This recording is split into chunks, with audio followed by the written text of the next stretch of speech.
नमस्कार मंडळी. आजच्या या नवीन भागामध्ये तुम्हा सगळ्यांचं मनापासून स्वागत आहे. कुरकुरीत आवाज ऐकताय ना?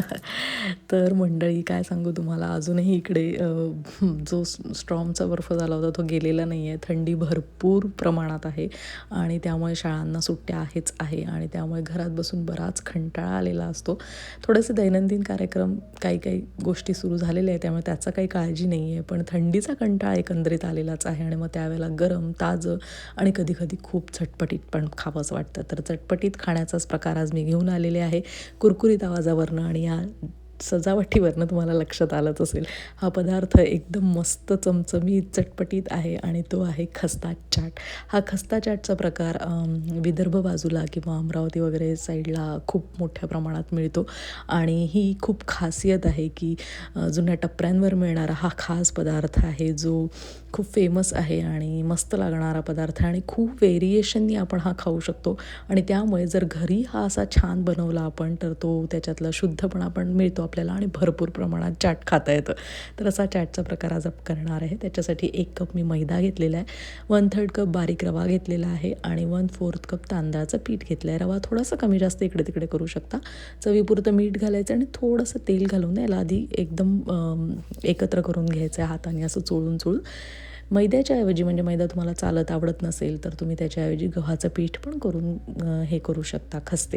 आता याच्यामध्ये आपण अर्धा कप पाणी घेतलं एवढ्या सगळ्या प्रमाणासाठी पिठाच्या आणि थोडं करत हे पाणी घालून आपण हे पीठ एकत्र करून घ्यायचं आहे, मळून घ्यायचं आहे. पीठ एकदम घट्टही नको आणि खूप सैलसरही नको, पण थोडं सैल राहिलं तर चालेल, कारण आपण रवा घातला आहे तर तो फुलायला त्याच्यामुळे मदत होईल, तर काहीच हरकत नाही आहे. आणि आता हे आपल्याला ना असं मळून ठेवल्यानंतर वरतून थोडंसं तेलाचा हात लावून परत असं मळून घ्यायचं आहे व्यवस्थित आणि झाकून ठेवायचं आहे. साधारण 10-15 मिनटं तरी ठेवा असं झाकून, म्हणजे रवा चांगला फुलेल आणि पीठही मुरेल. मी साधारण अर्धा तास इतकं ठेवलेलं आहे त्याला आणि बघू शकता किती छान मऊसर हे आपलं पीठ भिजलेलं आहे. आता आपल्याला याच्या पाऱ्या लाटायच्या आहे आणि त्याच्यासाठी थोडंसं तेल आणि थोडासा मैदा मी घेतला आहे. तुम्ही त्याच्याऐवजी तांदळाचं पीठही लावायला म्हणून वापरू शकता. आपण पुऱ्या करतो साधारण तशाच आकाराच्या छोट्या गोल पाऱ्या करून घ्यायच्या आहे आणि या पाऱ्या लाटताना मात्र याचा आकाराचं मात्र लक्षात ठेवायचं आहे, कारण याचा आकार एक विशिष्ट आकार असतो. तर अशी गोल पोळी आपली लाटून झाली छोटीशी पुरीसारखी की त्याला तेल लावायचं, घडी घालायची, परत तेल लावायचं आणि आतमध्ये दोन्ही बाजूंना पीठ पण आपल्याला थोडंसं भुरकवून द्यायचं आहे असं छानपैकी तेल लावल्यानंतर, म्हणजे ते पीठ चिकटून राहतं आणि जेव्हा आपण तळायला घेतो या पाऱ्या तेव्हा त्या मस्त एक पदर त्याचा सुटतो आणि छान खस्ते होतात आणि नावाप्रमाणेच हा खस्ता पारीचा प्रकार तयार होतो. तर हे बघू शकता तुम्ही, या लेयर पण तयार होतात आणि त्याबरोबर छान तेलात सुटतात. तर जितकं शक्य होईल तितकी ही पातळ पारी लाटा आणि आकार त्रिकोणी ठेवा, म्हणजे आपण ती पोळी करतो, घडीची पोळी करतो त्या पद्धतीने आपल्याला आकार ठेवायचा आहे. छोट्या या त्रिकोणी पोळ्याच करायच्या जणू आपल्याला. तर असं आतून दोन्ही बाजूने आपल्याला तेल लावायचं आहे, थोडंसं पीठ घालायचं आणि अशा घड्या घालायच्या आहेत. खूप मस्त खस्ते होतात. इव्हन म्हणजे तुम्ही ही टीप जी आहे तेल किंवा पीठ लावण्याची, ही तुम्ही घडीच्या पोळ्यांसाठी, पराठ्यांसाठी पण वापरू शकता. त्याच्यामुळे पण पराठे खुसखुशीत होण्यासाठी मदत होते. त्यामुळे नक्की घडीच्या पोळ्या करताना किंवा पराठे करताना ही पद्धत तुम्ही जरूर एकदा करून बघा, तुम्हाला फरक नक्की जाणवेल. तर आपल्या ह्या अशा खस्ता पोळ्या ज्या आहेत, खस्ते जे आहेत ते आपण लाटून घेतले. एवढ्या सगळ्या प्रमाणात एका कुटुंबाचा एका वेळेचा छानसा चाटचा पोटभर असा चाट खायला आपल्याला मिळणार आहे एवढ्या प्रमाणात. पण मी सध्या आता 6-7च करून घेतलेले आहे आणि करता ही म्हणजे तळून झाल्यानंतर पण ते पटापट खाल्ले जातात, इतके ते खस्ते आणि मस्त कुरकुरीत होतात. हे लाटून झाले की पातळ लाटायचे म्हटलेच आहे मी आधीप्रमाणे, आणि मग त्याच्यानंतर फोर्कने याला थोडंसं टोचे द्यायचे, जेणेकरून हे एकदम पुरीसारखे टम्म फुगणार नाहीत. तसे तर ते खस्ते असल्यामुळे आणि आपण थोडंसं तेल, मीठ असं सगळं व्यवस्थित घालून छान मळल्यामुळे ते फुलतातच, तरी काही काळजीचं कारण नाही आहे. आणि मस्त मात्र एक आहे की याला खरपूस तळून घेणं खूप महत्त्वाचं आहे. तर त्याच्यामुळे तेल अगदी कडकडीत तापवून घ्या आणि मग मंद आचेवर याला हळूवार पद्धतीने दोन्हीही बाजूंनी एकदम लालसर रंगावर खरपूस तळून घ्या. खरपूस तळलं जितके तुम्ही चांगलं त्याला तळाल तितके ते कडक आणि खूप मस्त खस्ते होतील. त्यामुळे त्याला तळणं फार महत्त्वाचं आहे. बघा, या पद्धतीने मी तुम्हाला फोडूनही दाखवते की तिथे कुरकुरीतपणा खूप छान आलेला आहे त्याला. आणि आणखी एक महत्त्वाचं म्हणजे पीठ आपण जेव्हा भिजवलं त्यावेळेला तुम्ही याच्यामध्ये जिरं पण घालू शकता आणि काही जणं बरेचदा थोडंसं तिखट पण घालतात, ज्याच्यामुळे पण रंग आणखी लालसर होतो. तर तुम्हाला आवडत असेल तर थोडं तिखट आणि जिरं जरूर तुम्ही घालू शकता. आता ह्या पद्धतीने आपण हे आपले खस्ते दोन्ही बाजूंनी खरपूस तळून घेतल्यानंतर त्याला थोडा वेळ थंड होऊ द्यायचं आहे. तुम्हाला जेव्हा एखाद्या पार्टीसाठी छोट्याशा गेट टुगेदरसाठी जर हे करायचे असतील तर तुम्ही हे आदल्या दिवशी करून एअरटाईट डब्यामध्ये पण व्यवस्थित पॅक करून ठेवू शकता. अजिबात ते मऊ पडणार नाही. चांगले जर पॅक करून ठेवले तर व्यवस्थित राहतील आणि तुमचा थोडासा हा जो वेळ आहे तो तळायचा लाटायचा वाचू शकतो. त्यामुळे पूर्वतयारी केली तर पटकन झटपट होणारा हा चाट प्रकार आहे, एवढं मात्र लक्षात ठेवा. म्हणजे वाटलं तर तुम्ही पटकन खाऊ शकता मग. तर अशा पद्धतीने हे आपले सगळे खस्ते तयार झालेले आहेत.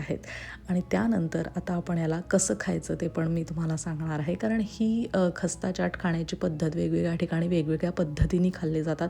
काही ठिकाणी भेळ त्याच्यावर टाकून खातात, काही ठिकाणी मसाला बटाटा करून खातात, जसं आपण दहीपुरी किंवा पुरीच्या चाटमध्ये वगैरे खातो त्या पद्धतीने, किंवा काही ठिकाणी याला मटकी मूग असे कडधान्य टाकून पण खाल्लं जातं. तर बघूया आपण आता हे आपले मस्त कुरकुरीत खस्ते या पद्धतीने तयार आहे. थंडही झाले आहेत जरा. असे 7-8 मी एका वेळेला करून घेतले आणि थोडं पीठ राहू दिलेलं आहे. तर एवढ्या सगळ्या प्रमाणामध्ये पिठाच्या 12 ते 15 इतके खस्ते होतील एका वेळेला.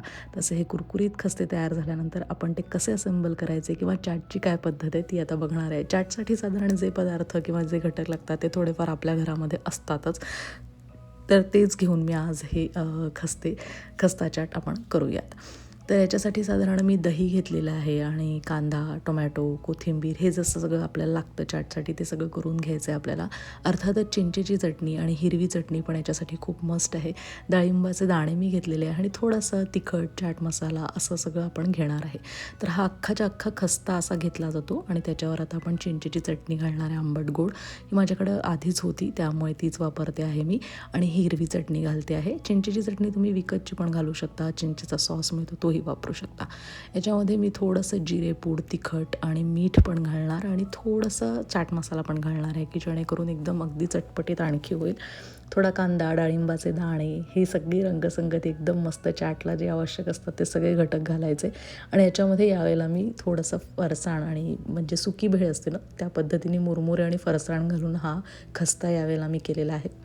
मस्तपैकी दही पण घालायचं वरतून आणि कोथिंबीर वगैरे घालून आणखी छान रंगसंगती साधून असं हे चाट गट्टम करायला तयार आहे. एकदा खस्ते तयार झाले की चटपटीत चाट लगेच तयार होतो. त्यामुळे जरूर करून बघा. हा चाटचा प्रकार तुम्हाला भारी आणि भन्नाट वाटेल आणि खूप आवडेल आणि घरच्यांना तुम्ही खुश करू शकाल आणि आपल्या जिभेलाही. तर नक्की करून बघा. हा व्हिडिओ ही करण्याची पद्धत आवडली असेल तर जरूर एक लाईक करायला मात्र विसरू नका अजिबात. त्याबरोबरच शेअर करा व्हिडिओ आणि नवीन असाल तर सबस्क्राईब करायलाही विसरू नका. तर या पद्धतीने असा घास तोडायचा आणि मस्त हा चाट गट्टम करायचा. खूप चटपटीत लागतो. तळल्याबरोबरच हे खस्ते एकदम खावेसे वाटतात आणि तसेच ते बरेच संपतात आणि चाट करेस्तोवर काहीच उरतात. त्यामुळे जरूर जास्तीचे करून घ्या आणि चाटही खाल्ल्यानंतर फार अप्रतिम लागतं. तर जरूर करून बघा हे खस्ते. या पद्धतीने ते अतिशय कुरकुरीत आणि खुसखुशीत होतात. आणि त्यानंतर तुम्ही दुसऱ्या पद्धतीने फोडून पण हे खस्ते करू शकता. म्हणजे खस्ता फोडून घ्यायचा आणि मग त्याच्यावर सगळं जिन्नस घालायचं, तसंही करून बघू शकता. हा व्हिडिओ आवडला असेल तर नक्की कळवायला विसरू नका. आपण भेटूया पुढच्या भागांमध्ये अशा छान चटपटीत रेसिपीसह. कारण आपलं चॅनल आहे मराठी किचन इन अमेरिका. जाणे जे यज्ञकर्म. नमस्कार.